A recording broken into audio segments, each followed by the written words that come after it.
दुख में किसी का साथ मत छोड़ना।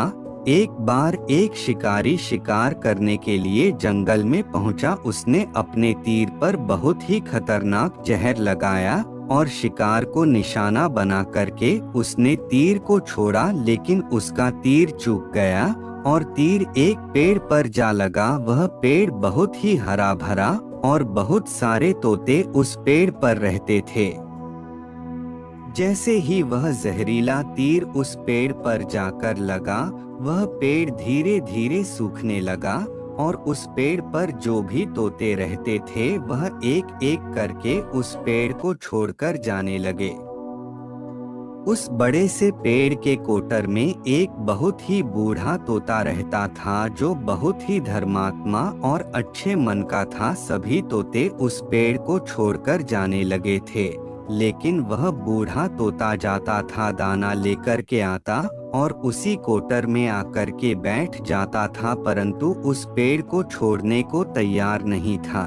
बूढ़े तोते के साथियों ने कई बार आकर के उसे समझाया कि यह पेड़ सूख रहा है और किसी दिन गिर भी जाएगा, चलो किसी और पेड़ पर चल कर रहा जाए, परंतु वह बूढ़ा तोता वहां से जाने को तैयार नहीं हो रहा था।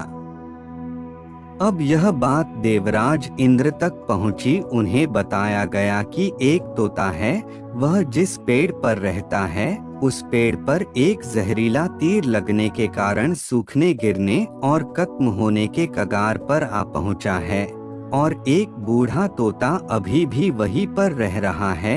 वह दाना लेकर आता है और वहीं पर रहता है, जबकि उस जंगल में बहुत सारे पेड़ हैं, लेकिन वह उसी पेड़ पर रह रहा है।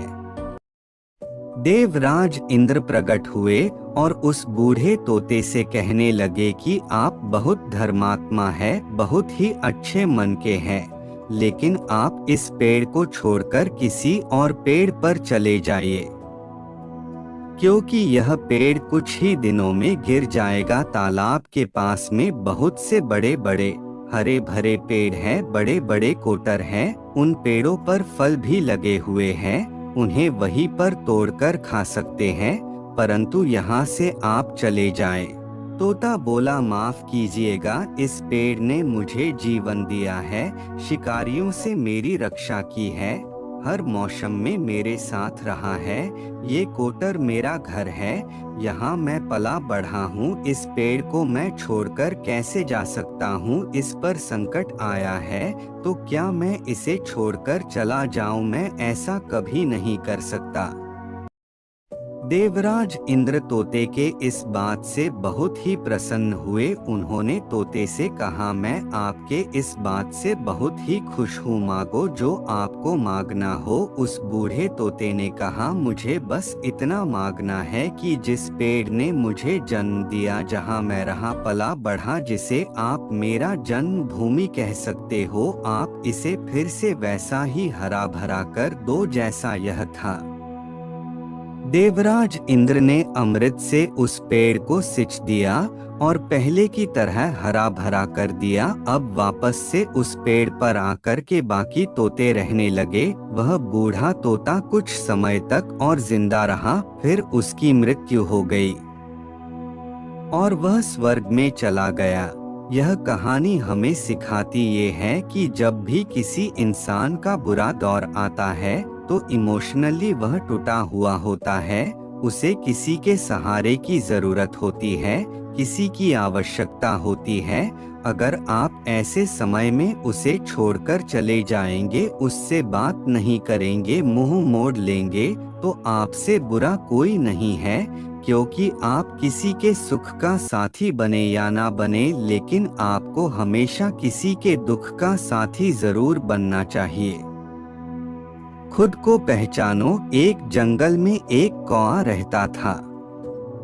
वह बड़ा ही खुश और मस्ती में रहता, पर एक बार उसे जंगल में एक बहुत ही सुंदर पक्षी दिखाई दिया। वह तुरंत उस पक्षी के पास गया। उस पक्षी का रंग सफेद था। कौए ने इस पक्षी से पूछा कि तुम्हारा नाम क्या है? पक्षी में हंस कर कहा, हंस।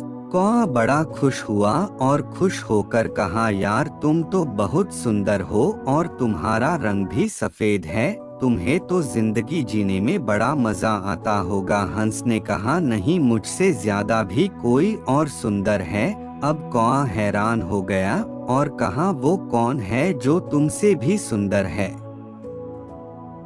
हंस ने कहा, तोता। अब कौआ ने वहां से तुरंत उड़कर तोते के पास पहुंचा। अब कौआ उसे देखकर हैरान हो गया। तोते के गले लाल रंग और तोता हरे रंग का था। कौए ने उससे कहा, यार तुम तो बड़े खुश रहते होगे, तुम इतने शानदार जो दिखते हो। तोता मायूस हुआ और कहा, नहीं, मुझसे भी शानदार और सुंदर तो मोर है। अब कौआ वहां से उड़कर मोर को ढूंढने लगा।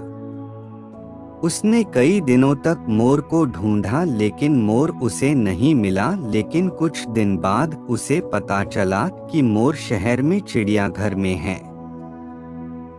अब कौआ चिड़ियाघर पहुंचा और उसने मोर को देखा कि वह एक बड़े से पिंजरे में बंद है और बहुत से लोग इसके साथ फोटो खिंचवा रहे थे। यह देखकर कौए को थोड़ी जलन हुई। कौए में मोर के पास गया और कहा, यार तुम्हारी जिंदगी में तो मजे ही मजे हैं। मोर उदास हुआ और कहा, किस बात के मजे? मैं भले ही दिखने में शानदार और सुंदर हूँ लेकिन मेरी पूरी जिंदगी इस बंद पिंजरे में ही गुजरने वाली है।